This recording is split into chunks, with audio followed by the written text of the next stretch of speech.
Welcome back. In this lesson, we're going to create an Amazon VPC with a couple of subnets using the AWS CLI. So before you start this, you must have done the previous lesson and configured your command line interface with credentials. And of course, you must have installed the AWS CLI, which we actually did back at the beginning of the course. So also, you'll need this file to be open. So this is a file which you'll find in your course download, AWS CLI, create vpc-cli.sh.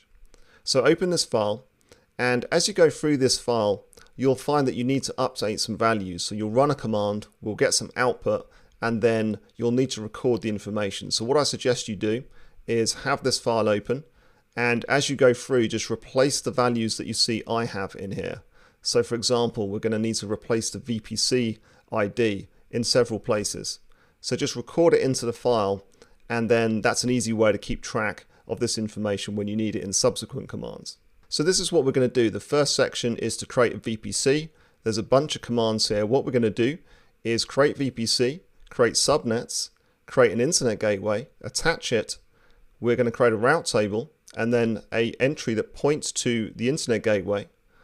We're then going to associate the route table with a subnet. We'll modify the route table to supply public IPs to instances automatically. And then in the next lesson, we're going to move on and actually launch an instance into the subnet for testing. And at the very end, we've got some commands to clean up.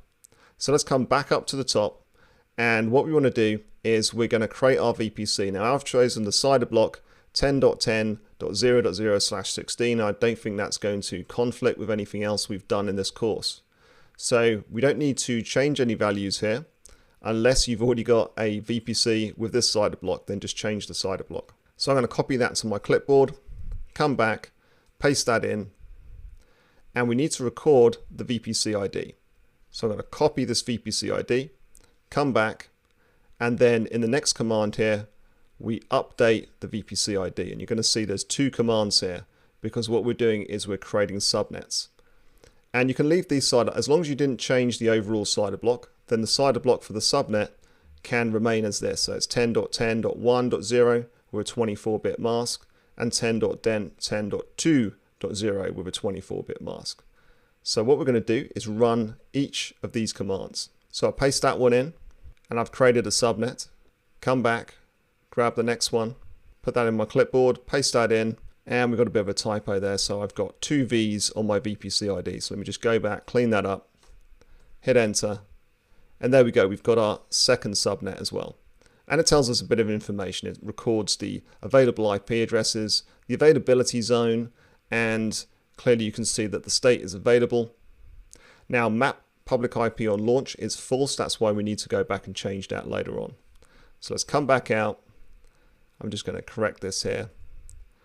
The next thing we're going to do is create the internet gateway. We don't need to modify anything for this command. Just paste it in.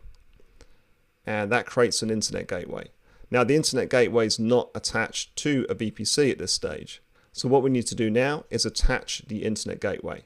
Now for this, we need to copy the VPC ID and we need the internet gateway ID. Now I rushed ahead a bit there and I didn't record my internet gateway ID. So let's head over to the console and I'll find it there. So in the console, making sure I'm in the correct region that I'm actually creating this, which is my default region, by the way. So because I'm not specifying a region in the CLI commands, it's going to the default region, which is specified when I configured my CLI, which for me is Sydney. So let's just go up to Internet Gateways, and I can see it's this Internet Gateway here because it's detached. So I just copy that ID. Let's paste that back in and copy this command, and we should be able to attach our Internet Gateway. So that's done. So if I come back to the console here now and just refresh, there we go, we've got an attached internet gateway. We're now going to create a custom route table. Again, make sure you've updated your VPC ID. So I'm going to copy it from here, paste it in, and create the route table. Created the route table, and we're going to need to copy the route table ID. So I'm just going to copy that, come back down. I can put this in here. So what we're doing now is we're going to create a route in this route table. So we need the route table ID.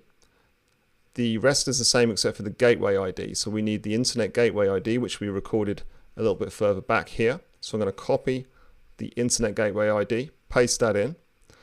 And so this is going to create a route using the internet gateway for 0000/0, which, as you know, means everything that doesn't have a more specific route in the route table. So that's going to route traffic out to the internet.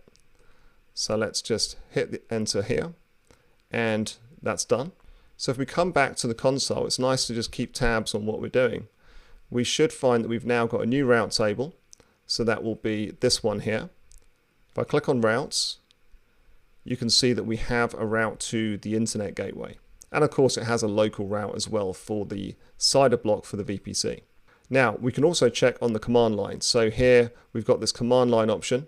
Again, of course, don't forget to update your route table ID, paste that in, and there you go. We can see some information about our route table.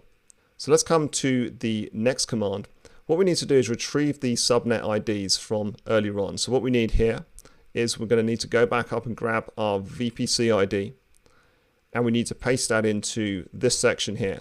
So, excuse me, straight from the equals. So take it from there, replace that. So we've got the VPC ID. So it should be values equals and then your VPC ID. And what this will do is it will give us some output which shows us the IDs for the two subnets that we created earlier. And then we can decide which one we want to be the public subnet. So let's say I want to copy this one here. So I'm going to make the 10.10.1.0 subnet my public subnet. So I come back and I'm going to paste that subnet ID in here. And I need to copy the route table ID again. Copy it from up there. Let's paste it in. Copy the whole command. Come back. And there we go. We've now associated a subnet with the route table. So come back again, and this time we're going to configure the subnet to issue a public IP to EC2 instances. So here we need to modify the subnet ID again, so copy from here, paste it into this command.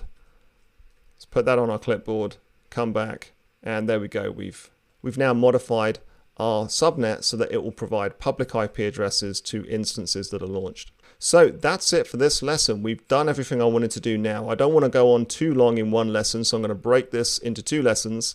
In the next lesson, we're going to launch an instance into a subnet for testing. Now, let's just come back and have a look at what we've done though in the console. So we can see that we have our new VPC here with a 10.10.0.0 CIDR block. If we come down to subnets, what you'll see is we've got two subnets. It's these two here, the 10.10.1 and the 10.10.2. If we come down to route tables, we'll see that we have an explicit subnet association to a route table. So we created a custom route table, and that's the one that we've put the internet gateway into. And we can see that we have this internet gateway running. That one is actually attached to our VPC. So that's great. That's how we can actually create a VPC from the command line very easily. And in the next lesson, we're going to launch an EC2 instance and test that everything works correctly.